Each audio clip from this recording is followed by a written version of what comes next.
WatchMojo has just released their list of their 10 most anticipated films of 2026. Let's take a look at their top 10 and we will compare it to my own personal top 10. At number 10, WatchMojo had Project Hail Mary, the science fiction adaptation of Andy Weir's novel starring Ryan Gosling. At number 10 for myself is Ready or Not 2. At number 9, WatchMojo has The Hunger Games: Sunrise on the Reaping, the story of the rise of Hamish Abernathy. My number 9 spot, however, goes to Zach Cregger's Resident Evil movie, coming off of his hit 2025 horror film Weapons.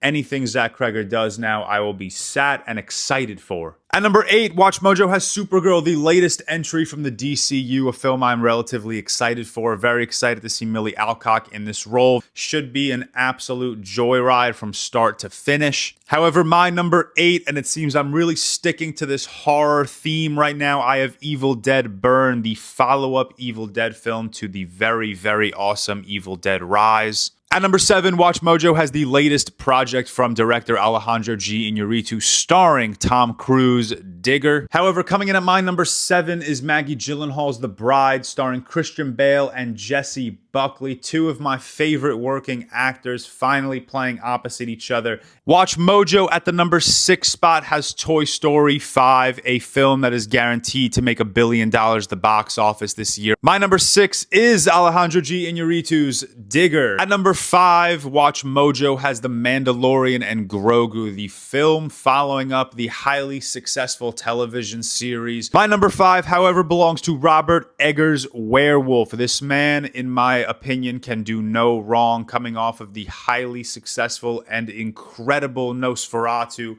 I will be ready and seated for whatever Robert Eggers has next. At number 4, WatchMojo has Dune Part 3, the continuation to the highly successful Dune Part 2. But my number 4 belongs to a film you've already seen on WatchMojo's list, and that is Project Hail Mary. At the number 3 spot, WatchMojo has Spider-Man Brand New Day, no doubt one of the collective most anticipated films of the year. My number 3 belongs to Steven Spielberg's Disclosure Day. There are very few things I anticipate more than an original Steven Spielberg science fiction project. At the number 2 spot, WatchMojo has Christopher Nolan's The Odyssey, my most anticipated film of my lifetime. My number 2, however, belongs to Dune Part 3. And at the number 1 spot, WatchMojo has Avengers Doomsday, no doubt the betting favorite to be the highest grossing film at the global box office in 2026. But my number 1, the most anticipated movie of my lifetime, Christopher Nolan's The Odyssey.